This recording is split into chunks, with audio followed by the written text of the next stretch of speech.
of the events in Matthew 24. Okay? And then she said most Christians today worship on the first day of the week, regarded as a Christian Sabbath. This was not established when Jesus spoke, she says, and referring to the Jewish Sabbath or the Christian Sabbath. If it is the Jewish Sabbath, why doesn't everyone worship on the seventh day of the week, which is what? Saturday. All right. And then she said, what kind of events we're talking about, and this was Gertrude Felwell in Manchester, Connecticut. All right, we'll go to Matthew the 23rd chapter to answer her questions. Matthew 23, and then we're going to get to verse 24. Jesus is, this is not very long before his crucifixion. How long had he been dealing with Israel? How long had Jesus been dealing with the nation Israel, national Israel? Since Abraham. Well, yeah, since Abraham. Since Abraham. God had been dealing with them, and of course who's Jesus? He's God. All right? He's God. He is God. Jehovah is who he is. Jesus is Jehovah. What does the word Jehovah mean? He who shall become. He who shall become. Now John 1:1, John 1:14 tells us, and John 1:18, that's a fulfillment of the Jehovah titles, that Jehovah became flesh and dwelt among mankind. God had been dealing with Israel ever since the calling of Israel. Abraham, and of course, what son of Abraham's, grandson actually, was named Israel later? Jacob. Okay, Jacob. And God changed his name to Israel, all right? Prince of God, or man of God, okay? Israel. And his name before that was James. What? James or Jacob. All right, Jacob and James, the same name. All right. Well, God had been dealing with them. In the Old Testament, what did Israel do to God in the Old Testament? How did they react to God? Huh? How did Israel react to God? They rejected him. They rejected, and basically, when we think of, theologically, of God in the Old Testament, we're thinking of God the Father. All right, God the Father. All right, and God had promised Israel that through Israel, that a Messiah would be born and bless the whole world, and this was going to be a Messiah king, wasn't it? That's John 1:1. That's when Jehovah would become flesh. John 1:18. And the Word, or the Jehovah flesh, became and dwelt among us, and we beheld the glory of God, the only begotten God. He's the only God that's ever going to be born in flesh. That's it. That's him. All right. Well, Jesus, all of his life on this earth, dealt with national Israel. You know that? If you dig up some of the hidden records and some of the records like the Arco volume, you'll find out that they came and interviewed his family, and interviewed Joseph, and they interviewed Mary, and they interviewed his friends. Want to know who this dude was? But did Israel know who the Messiah was? Did they? Did Israel know who the Messiah was? They sure did. Why? Can you give an example? You don't have to give me scripture and verse, but tell me what happened. Where is an exact, plain example that Israel knew where the Messiah was going to be born? The events of Herod. What? The events of Herod. Okay, Brother Bill. Well, in the Old Testament, they tell where he's going to be born. The prophecy would say where he was going to be born. When the wise men, the Magi, the school of Daniel's descendants that worked, see, all of the Jews didn't come back. Some of them stayed in Babylon. And some of those Magi, and what the word Magi was, is they were holy men. They were people that studied the Bible and God's, they were like priests in Babylon. Well, they knew when the Messiah was going to be born because from the book of Daniel, Daniel tells us when the Messiah is going to be born. So guess what happens? They know it's time for the Messiah king to be born, so here they hightail it to Israel. And Jerusalem, as a matter of fact, because what's Jerusalem? It's like Washington, D.C. of America, isn't it? That's where the bosses stay. Well, the king was supposed to be in Jerusalem. Well, they came there and they said, "Where is the king of the Jews that's born?" And he said, Herod said, he was a fox, it says. Well, you know what? He says, "I don't have a son." But he said, "I'll tell you what." He said, "You go find out where this guy is going to be, born." He said, "You find him and then come back." And then he calls in the scribes and the Pharisees. And he said, "Where's the Messiah going to be born? Tell me where he's going to be." "Oh, he's going to be born in Bethlehem." All right, Bethlehem, Euphrates. As a matter of fact. Bethlehem of Judea. Judea, yeah. And he says, "Well, you go over there in Bethlehem and see if you can find the Messiah. When you find him, come back and I'll go worship him too." Well, Herod was an imposter on the throne of Israel. He was a descendant of Esau. Now, Esau was not the promised son. Jacob was. He was an imposter to the throne. And the wrong man was on the throne of Israel. So, they went over there and they found him. Here he was born. Well, Herod tried to kill the Messiah, didn't he? Well, not only did he try to kill the Messiah, but who was standing behind him all this time? The Pharisees and the Sadducees and the scribes. We find out that all during Christ's ministry on this earth, they stood against him, didn't they? When Jesus stood up in the synagogue where he was raised in what town? Nazareth. Nazareth means root. And the Bible says also that he would be a root out of dry ground. And there was a priestly school there too. And that school of priests, all the priests were in that day they were like Balaam. Money grabbers. They preached for money and power and politics. It was only politics. It was nothing to do with the truth of God. Well, Jesus dealt with these people. They were going to stone him when he stood up and said, "This day, this prophecy is being fulfilled." Now in Matthew, the 23rd chapter, from verses 23:1 through verse 12, we have Phariseeism exposed by Jesus. What's a Pharisee? It comes from the word phares in Hebrew, and that means set apart, separate. These people were so religious, they said that they kept more than the law of Moses. That wasn't enough. They made their own laws. They made more laws. And Jesus exposed their lack of love for God. They were politicians. We got an election coming up, don't we? Beware of the politicians. Because they'll lie to you. They've been lying to people for 6,000 years. And then in verse 13 on, Jesus pronounces woes to the scribes and the Pharisees and the hypocrites. "Because you shut off the kingdom of heaven from men, for you do not enter in yourselves, nor do you allow those who are entering in to go in." Who's he speaking to? Who are the scribes and the Pharisees and the Sadducees? Who are them? Representatives of the church. They're representatives of national Israel. Israel. In the Old Testament, Israel rejected God, the Father. In the New Testament, Israel rejected the King, Messiah King, and the works of the Holy Spirit. And then the Lord said that neither in that age or in the age to come would they be forgiven of what they did. Israel nationally committed the unpardonable sin. They were cut off at that time. They were no longer administrators of God's kingdom. And God turned to another people, didn't he? God called out his little ecclesia. One's called out. That's what comes from two Greek words, ek and kaleo. One's called out.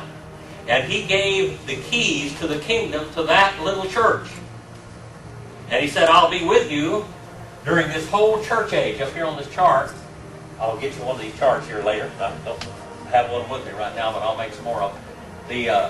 The age of grace, or the church age. We find out that the Lord turned over the administration of his kingdom to a bunch of nobodies. Fishermen. Nobodies. All right? But he turned from national Israel, Now Israel always wanted to be the center of attraction of the world. They wanted to bring the work, they wanted to be the leaders of the world. Matthew 23, and we're going to Matthew 24. Matthew 23 and verse 37, in this part of the chapter, we find that Jesus is crying over Jerusalem. Now, is he crying over the city? Or is he crying over, what is he crying over? Who's speaking, who's he speaking to, and what's the subject, see? That's how you interpret the Bible, isn't it? Who's speaking? Jesus, of course. Who's he speaking to? Israel. National Israel. He's not speaking to his church, is he? This wasn't for his church because he had other things for them to do. But he is crying over national Israel. Now in the Old Testament, I want to remind you of something. Because this is very beautiful and it's a type of what happened here. In the Old Testament, remember when the Shekinah glory left the temple of God? What happened? Remember that one? No. What? He went out to the doorstep and hung around there for a while. Did Jesus ever teach in the temple area? He hung around there quite a little bit, didn't he? About 33 and a half years worth of hanging around. Then where did he go? He went out to the walls of Jerusalem and hung around there for a while, the Shekinah glory of God. And this is the presence of Jesus, by the way. And then where did he finally go? He went to the Mount of Olives and he disappeared from there, the Shekinah glory of God. Now just think about Jesus. What did Jesus do? Where did he leave from? Mount of Olives. And what did he tell that bunch of rats? I'll come back just as I left. I'll come back just as I left, but that was what the angel said. What did Jesus say to him?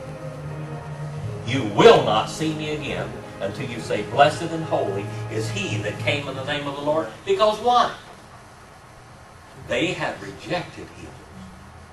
They had rejected their only way of salvation. All right? So, he's speaking to national Israel, and he cries over Jerusalem. And then in the 24th chapter of the book of Matthew, Matthew 24, there's some real good stuff up here. That stuff's from Chat's Bakery, and there's some coffee for those of you who just walked in. And in Matthew 24, we talk about the signs of Christ's return. Okay? Now, not only is talking about the return of Christ, but this is what we call a double prophecy, isn't it? What you call a dual prophecy. Things are going to happen right then. There's talking about the signs of his coming, but also what's going to happen to national Israel in the meanwhile, and what's going to happen to them again. Now, Jesus came out of the temple and was going away. When the disciples came to him and pointed out the temple buildings and to him, and he answered and said unto them, do you see all these temple buildings, is what he's talking about? Truly I say unto you, for not one stone shall be left upon another, which will not be torn down. And as he was sitting on the Mount of Olives, the disciples came to him private and said, tell us when these things shall be, and what will be the sign of your coming, and the end of the age. He tells them some things that are going to happen right then. And then the end of the age. You know what they thought at that moment? They thought Jesus was going to bring in the kingdom, millennial kingdom, right then. They jumped over the church age altogether. And this was the church he's speaking to here. They want to ask him the questions. But he has to tell them that Israel is going to be dispersed. In Ezekiel 36, 16 through 19, the Bible tells us in the Old Testament that Israel will be dispersed throughout the world. Why were they dispersed? Judgment. We call this the diaspora. God judged Israel because they rejected the Messiah. And then also it says in Ezekiel 36, 20 through 24, we jump 2,000 years, basically. Israel became a no people. They became nothing. You know what? One of the most greatest miracles that you can ever... Jesus did a lot of miracles, didn't he, during his time. And those miracles were his messianic credentials. They proved that he was a Messiah. And by the power of the Holy Spirit, he did these things. Okay? But those miracles were nothing compared to resurrecting Israel as a nation in this world that we live in today. They were completely scattered all over the world. You know, God even used an ungodly guy named Hitler to make Israel want to go back home. He did. God set up the plan. We call about God's eternal purpose. You know that what did Martin Luther teach in his time? Because of the Jews had rejected the Messiah, what did Martin Luther, you know, the Lutheran Church in Germany? Okay, what did they teach? Remember, Brother Norm? Well, it was that he was through with the Jews. He was through with the Jews, and they were completely erased from God's plan. And what, Brother Ken? He wanted to wipe them out. He wanted to wipe them out. He wanted to genocide. He wanted to completely destroy every Jew on the face of the earth. He said, bring them all in, put them in concentration camps. He said, neuter them so they can't multiply. And work them to death. And get rid of them because God's finished with them. Well, finally Hitler did that, didn't he? But he brought about the plan of God. He, even in his wicked way, you know, sometimes God uses wicked people to bring about his plans in the end. We're in Matthew 24. Matthew chapter 24. Jesus is speaking to his little church, is asking questions. All right? But he's talking about national Israel. He's talking about the rejection. Israel had rejected him. And he says what's going to happen to Israel. Now, there's some really neat things in history you can study. By the way, you can't study the Bible without studying history. Especially in the original language, it's impossible. It's just not going to happen. You can't study the language of the Bible unless you study history. Now, the temple that Herod built, by the way, Herod, you know those people, he was an ancestor of Esau. He was the wrong man supposed to be on the throne, but he did something they expected of their Messiah. What does Israel expect their Messiah to do? Build a temple. Build a temple for him. Well, Herod did it. Okay? And he's lying. I'm sure that they knew that he wasn't the guy. He was the wrong man. He was the wrong lineage, and they knew what the right lineage was. I'm sure that they knew the right lineage, but they accepted him because he did what they wanted him to do. Why did the Jews, what did the leadership of the Jews say about Jesus and why they rejected him? What did they say specifically? They wanted to do away with. Let's get rid of this man because he's going to take our nation and our religion away from us. Let's get rid of him. Let's murder him. So Jesus told a parable about him, didn't he? Remember what that parable was? Well, there's the landowner. Landowner, and he had a bunch of sharecroppers on his land, didn't he? And he couldn't get any rent. He couldn't get these sharecroppers to pay the money, to pay the rent. So he sent some of his servants, and what did they do to the servants? They beat them and killed some of them. He said, well, I'll send my only heir, my only son down there. Surely they will respect him. And what did they do to the son, the son of this landowner in this parable that Jesus gave? They murdered him and said, let's take him and his inheritance. And what did Jesus say was going to happen to those rascals? Woe, woe, woe. The wrath of that landowner is coming down on you. What happened? Did God use a nation to bring about his purposes? Who was over the land of Israel when Jesus walked this earth? Romans. Roman government. The Roman government decided they had a Jewish problem. We can't do anything with these. You ought to read the letter that Pilate wrote to Caesar. Why he did the things that he did. He said these people would sell their own mothers.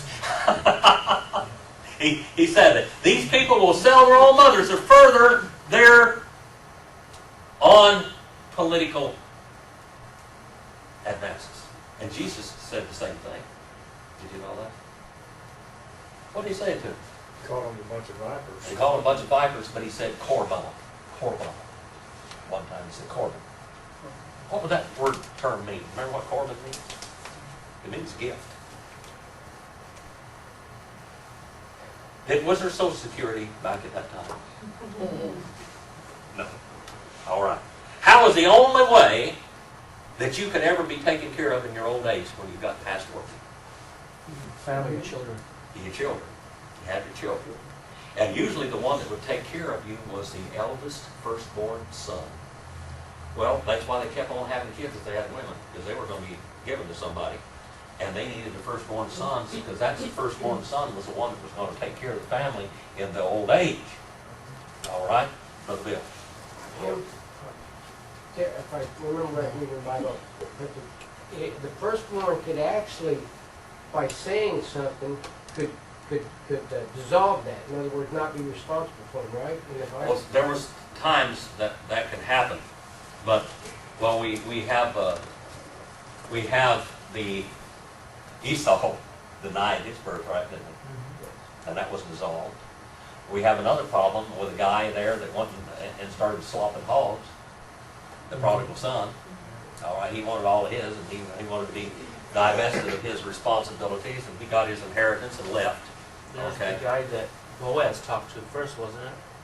Yeah. He didn't want him. Yeah, he didn't want it so couldn't Boaz take care did. of he couldn't take care of the kinsman redeemer, okay, Boaz, and so Boaz married Ruth and took care of her family. See, this is all the family thing.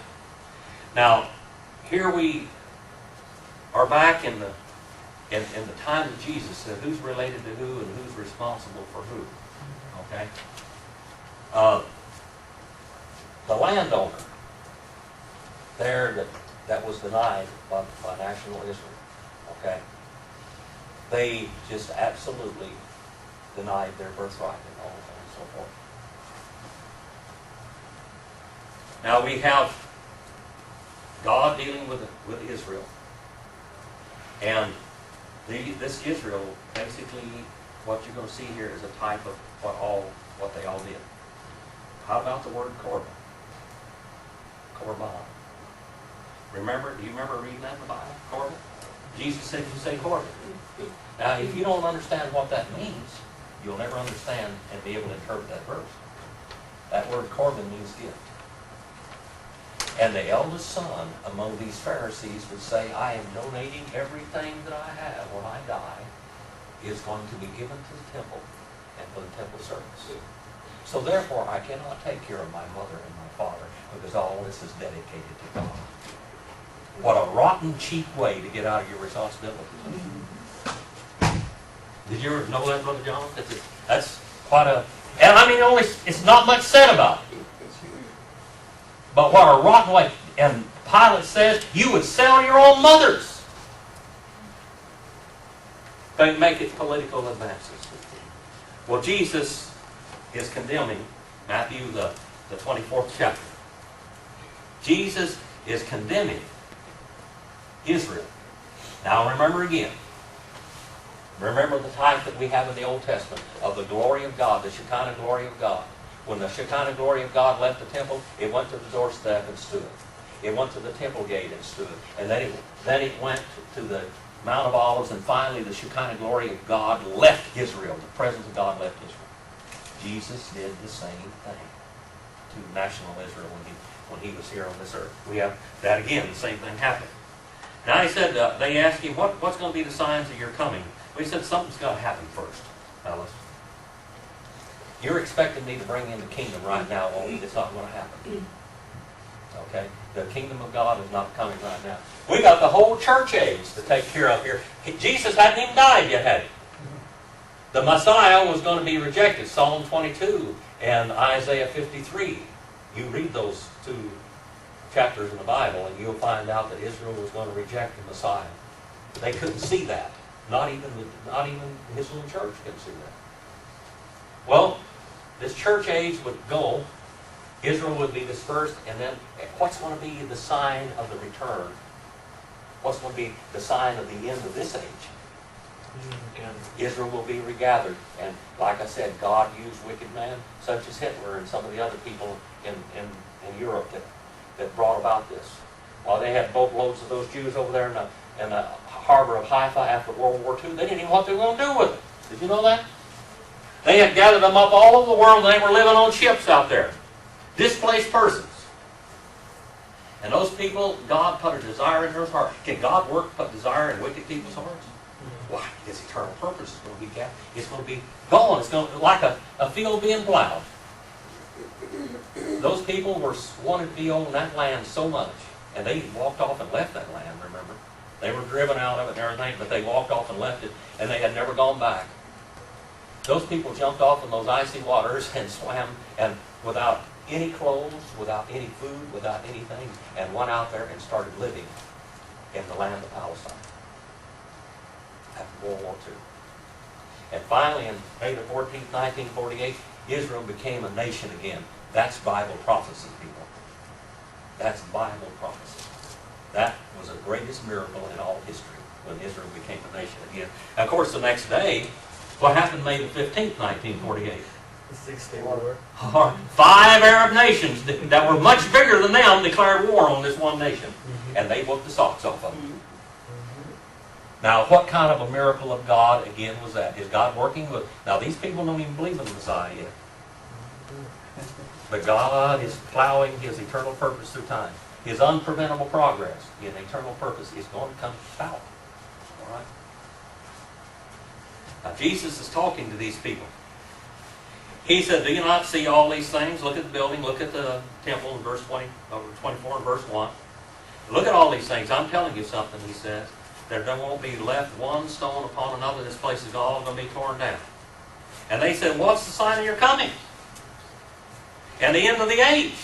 And Jesus answered and said to them, pay attention now, that no one misleads you. For many will come in my name, saying that I am the Christ, and mislead many. And you will be hearing wars and rumors of wars, and see that you are frightened, for these things must take place. But that's not yet the end. Now, for 2,000 years, Israel was dispersed before she became a nation again. 2,000 years. I want to tell you what, Europe devastated itself. Did you know that? At one time, all the way from one end of Europe to the other, there were enough trees there that a squirrel could jump from one tree to another, they said, and never hit the ground from one end all the way to the Middle East, from the far Britain and the Isles, and hit those trees. You know what happened to all those trees? They tore them down to build ships for one time. Tore them down to build ships of war. They tore them down to build great, what we call, engines of war. And they tore them down and chopped them up to burn people in stake, all their enemies, and to lay siege until there was nothing left, basically. There's a black forest in Germany. I mean, that thing reached from one end of Europe to the other, and it's a little old bitty thing there. Not much left. There are oak trees like we don't even know about today. All it was devastated by wars for thousands of years. People killing people. He said, that's not going to, don't pay any attention to that. He said, it's going to happen. All right? And they said, go on. And he said, in verse 8, he said, but all these things are merely the beginning of the birth pains.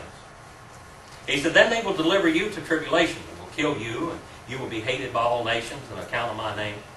Well, what would happen to this early church here? Jesus said in Matthew 28, 18 through 20. Someone turn there for me, please. Matthew 28, just a little bit further. Matthew 28. Matthew 16, 18, he said, told Peter, he said, you are Peter, a little rock, but upon this gigantic stone I'll be building my church, and gates of hell will not prevail against it. No matter what the devices of Satan are, it's not going to end. Have you got, brother? Yeah. Could you read that for me? Sure.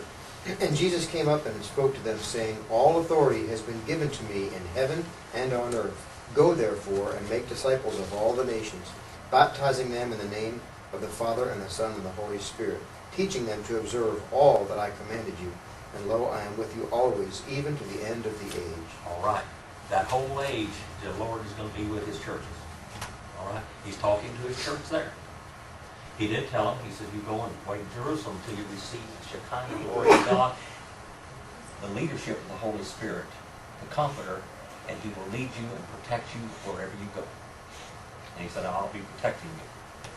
Well, that church will not be destroyed, but national Israel will be destroyed and is scattered throughout the world Okay? And those promises there, and by the way, and I think it's verse 19, it says there, go ye therefore. That really is not what it says at all in the original language. It says after you've been thrown out into the world. They weren't going to go. They didn't want to go. They liked it there. They were making 5,000, 8,000 converts and all this kind of stuff. They were having a real good time in the Lord. But what was going to happen to them? Tribulation, persecution. After you've been scattered throughout the world, having been scattered, having gone out into the world, what is the command? Not go, but what? Make disciples. Make disciples. Mathetes. What is a mathetes? That's what the Greek word is. What is that word? Mathetes. What? A habitual learner. That's what it means, a habitual learner. Now you need to make your students habitual learners. That's what I try to do here in this classroom, is make you habitual learners. Did you get it written down? Habitual learners. Learners by habit. Learn. And then it says, what else did it say there? Make disciples, baptizing them in the name of the Father, Son, and the Holy Spirit. And something else. Teach them to guard everything that I give you. Guard it. Perieo is what it is. To guard. Is terrain there. That's an infinitive. To guard.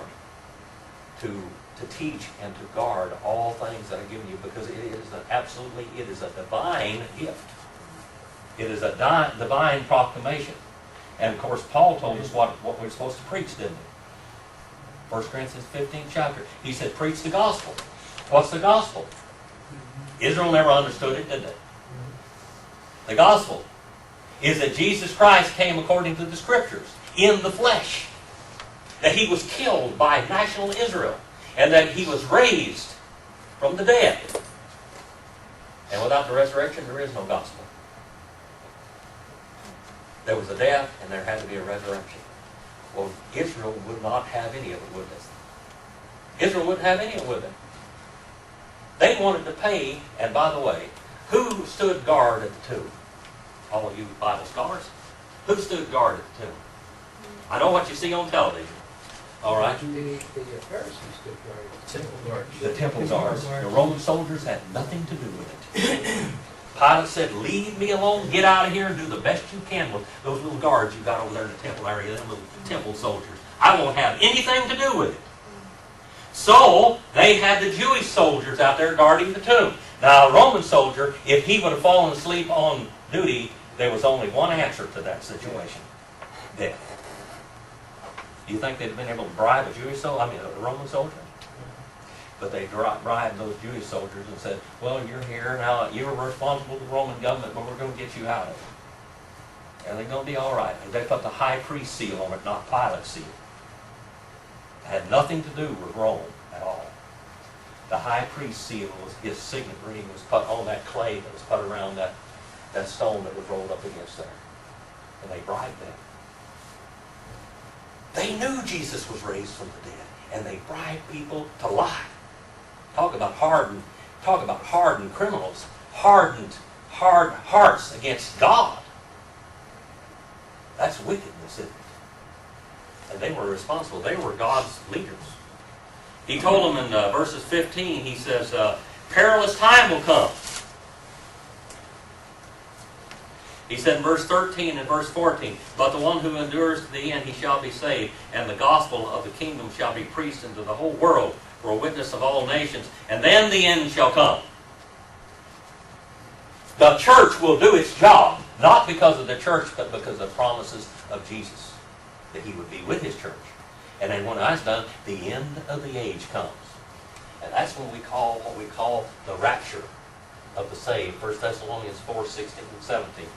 That's when the Lord takes up all of the saved. And he who endures the end of this, those people that went through all of this, the churches of the Lord Jesus Christ that came down to the end, all the saved people in the world, when the end of this church age is over, will be raptured and taken away. And then terrible things are going to, who's God going to deal with again? What is the purpose of the tribulation period? Why is the tribulation period To coming bring on? Israel back to God. Bring Israel, that's why it's in the Bible scholar, isn't it? Bring Israel back to God. That's the purpose of the tribulation period. To bring Israel back to God. God is going to use them one of these days. He's not finished with them. Why is he not finished with them? He made a promise to He Abraham. made a promise to Abraham. And that promise is what we call an unbreakable promise. An unconditional promise. Didn't just depend upon any of those rats that were his descendants, but upon the name of God. And God's name is very, very important. As you deal with people in your life, you really need to be honest and to stand by your name. Roger preached a sermon a week or so ago on Tuesday night that talked about commitment and things. When you make a commitment, keep that commitment. Whether it's a commitment of God or whether you make a commitment to a man. One time I was selling some property up in the valley. And this guy, I had a lot of people interested, but this one guy finally came up with some money and he offered me a certain price and I told him that I'd take it. About 2 weeks later, another man offered me $5,000 more for that property and said he would pay me cash. I said, I can't do it. Because I already told him. He said, you don't have no paper signed, do you? He's got my word. That guy was a rat that bought that property from me. He lied to me, he did all kinds of stuff. But I had to be me. Regardless. I still had to be me. If I had backed out on that and say, man, you don't have any written contract or anything with me, I never even saw the man. It's all done over the telephone. Never even shook hands with him, but I said, I'll give you my word. You can have it by then and get the money to me and stuff like this. And he was wheeling, dealing, trying to rip me off all the time. And here this guy offers me $5,000 more in cash. Well, I kept my word to him because I didn't feel right about it. That may have been a dumb thing to do, but to me it was my word. That was more important than the money or anything else because that's who you are. You are who you are, regardless. And what name you have here, when you say something, it ought to be written in stone. It's just the way it is. Perilous times will come. God's word says that he would be with this church until the end of this age. He said in verse 15, therefore, when you see the abomination of desolation which was spoken through the prophet Daniel, saying, standing in the holy place, and then let those who are in Judea flee to the mountains, and let him who is in the housetop go down and get those things out of the houses. Who's he talking about here? He's talking to the church. Who's left? Who's left in Israel? This time, Uh-huh. non-believers and the tribulations. Well, he's talking to Israel, isn't he? Israel is in the land of Israel, okay? And there's going to be some perilous times. And according to the church, I mean, if somebody came up over there, yeah, Antiochus Epiphanes, you ever heard of that guy? He was a rascal. He came into the land of Palestine, and you know, they offered sacrifices on the altars there. And it had to be a perfect sacrifice, lamb and bulls and goats and so on. They all had to be perfect. And it had to be a clean animal to be offered as a sacrifice because every one of them typified the Messiah that would come. Antiochus Epiphanes offered a hog on that altar. That was blasphemy. And he just blasphemed God. So what are you going to do with me? I was watching a movie the other day, and on TV we were someplace and had the TV on for Marilyn and Dakota to look at it. And on that TV came some kind of an old movie. And they were dealing with these Arab people over there in the Middle East. And this one guy wouldn't do anything. He wasn't going to talk and tell who was behind him. He killed some people. And I think it was a movie that was made up in Long Pine with Cary Grant, and some of them it was something about the Lancers, Bengal Lancers. And they said, you tell him to take him out and paint him until he's dead, and when he begins to rot, take him down and skin a hog and sew his body in this hog. And that guy, the guy translated it to him, and he started screaming, I'll take anything! Because he wasn't going to get to go to the Holy Land. He wasn't going to get to go to heaven. Mohammed's idea of heaven if he was sewed up in a pig's skin. This Antichrist is going to sacrifice something in the temple during the middle of the tribulation period. Right in the middle of it, the Bible says. First of all, in the beginning, he's going to build a temple in it. He's going to be a world leader. He's going to say that I'll give you peace and safety. Revelation, the 6th chapter. He said, when you hear of peace and safety, beware. And this is talking about after the church age. By the way, I'm going to tell you something. The Lord and several other writers in the Bible says that in the second coming of the Lord will be like in the days of Noah. In the days of Noah, for 120 years, Noah had preached, and he built a big box, which was called an ark. That's what a box is. And he put animals and things in there, built places for them in there, and then God let them in and shut the door. And then judgment, the rains came, water from the earth came, the oceans in the sky were opened up and dumped on the earth, because there was an ocean all around the earth, on the outside, a big bubble. All that water was dumped to this earth, and rains for the first time, lightning and thunder and rains came. There was a lot of people on the outside of that ark that believed Noah after the door was shut. They're a type of the tribulation saints. Some people, after the rapture, is going to be, I believe, the greatest revival that's going to take place, but guess what? It's too late. Those people on the outside of that ark died, even if they believed they died. There's people in the tribulation period when they believe it's going to cost them their lives because they wouldn't hear the Word of God beforehand. Well, and the whole reason for the tribulation period, God's going to save a lot of people during that time. But that's not the purpose of it, is it? The purpose of it is to bring Israel back to God and to put into effect God's promises with Abraham. All right. And let's go on a little bit further. He said, pray that your flight may not be in winter or on the Sabbath. Who do you think he's talking about? The Sabbath. Who's the only thing that Israel pertained to? Who did the Sabbath pertain to? Israel. Does the Sabbath pertain to us at all today? Why? Why doesn't the Sabbath pertain to us today? Jesus is our Sabbath. Jesus is our Sabbath. If a man observed the Sabbath today, it would be blasphemy. Did you know that? It's a good thing to rest one day a week. But if you religiously reserved or viewed and celebrated the Sabbath as Israel did, that would be blasphemy. Now, during the early church age, Paul preached in synagogues on the Sabbath. But the church, as it met, wherever it met, they weren't church buildings like we have today, man. They met in Sabbaths, or in synagogues. And synagogues were developed when they were in the Babylonian captivity by Israel. And where there were 10 Jews in any area, they could build a synagogue there, and they'd have a rabbi, and they'd have scrolls and everything. And this is the place where they held public court, divorces, marriages, and all that kind of stuff. That's what took place in these synagogues. Okay?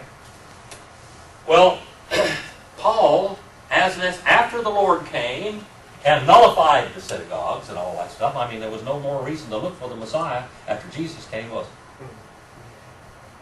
The Messiah had come. All right? Well, God said that He would put His laws in our inward parts. mhm. In other words, we don't have the Jewish laws anymore. It's going to be in your heart. We know when we do wrong. You're a saved person. You just can't live like the world. I mean, you could do it. You're capable of it. You are capable of doing it. But are you capable of doing it without tribulation? You're going to have tribulation in here first, huh? And then you're going to have correction on the outside. I mean, that's a fact. Before you're God's, you can do whatever you want to because you're saved anyway. But after you're saved, you have a role. You have a commitment. And that's an unconditional commitment that God made with you of salvation. And you are His child. You can never get divorced from God. You can never be unchilded. But God will correct you. And He will guide you. All right, in verse 21, it says, "For there will be great tribulation, such as has not occurred since the beginning of the world until now, nor even shall be. And unless these days be cut off, no life would have been saved for the sake of the elect." Who's the elect? There are two elections in the Bible. Israel and the church. The word church comes from akenkalio, one's called out. And that's where we get our word election from also. There are two elections in the Bible made by God. One was Israel. God elected Israel. If you want to study election in the Bible, also go to the book of Jonah. And God foreordained a whale and foreordained Jonah and Assyria. Assyria, by the way, was going to correct Israel. Well, Jonah didn't like the idea of going to use them to whip up on Israel. He didn't want to go preach to them. Just look at that in that book. We find election. God elected Israel and God elected His church. All right? That's the two forms of election in the Bible. It says nothing's going to happen. No, the world is never going to see anything like this. And if you study church history, you're going to see some horrible times down through the ages. You know that there was 50 to 100 million Baptists killed from the time of Christ until now.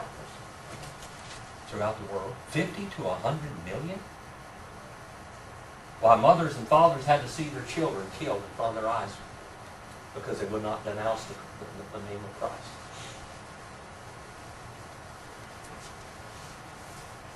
Terrible, terrible things. People were skinned alive.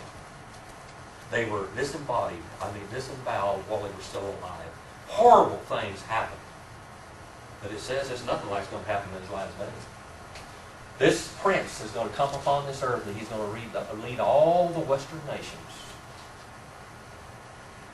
The Antichrist will be over all the Western nations, including the one we're part of. That's just a plain fact. He's going to be a Jew because Israel's not going to accept anybody but a Jew to be Messiah. He's going to make a pact with the Western world and try to bring all the rest of the world in it. And there's going to be a tremendous amount of civil war during that period of time. There's going to be the mark of the beast that takes place. And he could be put in right there like that today. You know that? It could be put in. You couldn't buy or sell or do nothing. We have Mormons out there right now that are stocking up for 7 years. That's all going to be confiscated, people. You're not going to buy, sell, or do nothing. Nothing that you have will be your own when this takes place, because there is going to be a master controller out there. And how many of you ever heard of global positioning systems? Well, everybody has, evidently that's going to take this mark is going to be, they're going to know exactly where they are and what they have, how much money they have, because there's not going to be any money. Gold and silver won't do you any good. Nothing. It's absolute control by this man, and everybody else is going to be devastated. They're going to bring the world into this system by force in these last days. And then Jesus tells about His glorious return and the setting up of His millennial kingdom.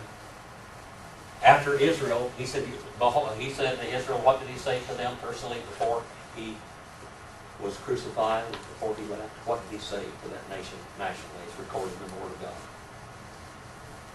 You will not see me again until you say, blessed and holy that He came in the name of the Lord. You go back and you read in the Old Testament, and they'll say, when they are born again, nation of Israel is born instantly. They're all born again at one time, the remainder that's left. And they flee down toward Petra, many scholars believe, and God stops the army of the Antichrist that tries to destroy him. He uses the earth to swallow him up, or what, some kind of natural thing to stop that army. Chapter 12, Revelation. Yeah. And he protects them there. And then they say, they look at him when he comes to them to protect them. They said, where'd you get those wounds in your hands?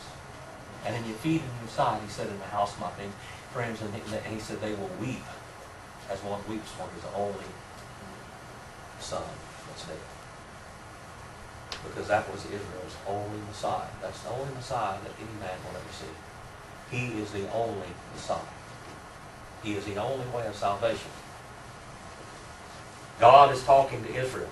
Now today, what day of the week should we worship on? First. Huh? Tuesday, First. Well, our church says we're going to meet here on Sunday. Is there anything wrong with that? No. How about the Sabbath? When is the Sabbath? Yesterday. Yesterday was the Sabbath. The Sabbath will always be Saturday. There's only one Sabbath. Now, during the Dark Ages, the Catholic Church changed the Sabbath from Saturday to Sunday. They were wrong when they did it because the Sabbath is still Saturday.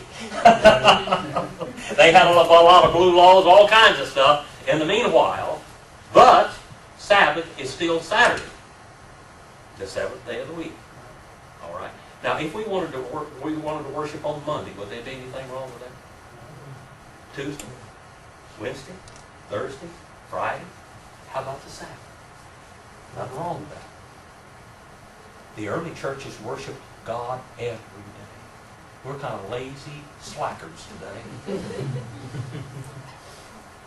But they worshiped, they met together and congregated and worshiped every day. There is no set standard, but I want to say this one thing. If you celebrated the Sabbath religiously, you would be sinning. Because Jesus is our Sabbath. He is our rest. He is the one whereby we receive salvation. And there's nothing that we can do to gain it. There's a lot of things we ought to do because of it. And grace is not a pillow, not a bed to lay in.